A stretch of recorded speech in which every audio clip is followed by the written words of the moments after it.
সোমবার উলুবেড়িয়া পৌরসভার রবীন্দ্র নজরুল মঞ্চে উলুবেড়িয়া মহকুমা তথ্য সংস্কৃতি দপ্তরের আয়োজনে ও উলুবেড়িয়া পৌরসভার সহযোগিতায় বিদ্রোহী কবি কাজী নজরুল ইসলামের ১২৬তম জন্মজয়ন্তী অনুষ্ঠিত হল।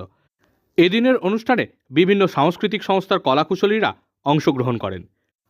অনুষ্ঠানে উপস্থিত ছিলেন রাজ্যের পূর্ত ও জনস্বাস্থ্য কারিগরি দপ্তরের মন্ত্রী পুলক রায়, উলুবেড়িয়ার মহকুমা শাসক মানস কুমার মণ্ডল, উলুবেড়িয়া কলেজের অধ্যক্ষ ডক্টর দেবাশিস পাল, উলুবেড়িয়া পৌরসভার চেয়ারম্যান অভয় দাস, ভাইস চেয়ারম্যান ইনামুর রহমান সহ অন্যান্য বিশিষ্ট ব্যক্তিবর্গ।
প্রধান থেকে আরম্ভ করে পঞ্চায়েতের মেম্বাররা,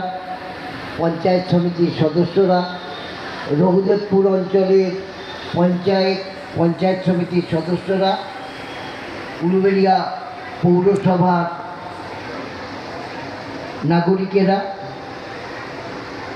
উলুবেড়িয়ার বিভিন্ন সাংস্কৃতিক সংস্থার যারা পার্টিসিপেট করবেন, যারা এসেছেন, তাদের মাইকের আওয়াজ যতদূর যাচ্ছে সবাইকে বাংলার মুখ্যমন্ত্রী মমতা বন্দ্যোপাধ্যায়ের পক্ষ থেকে তার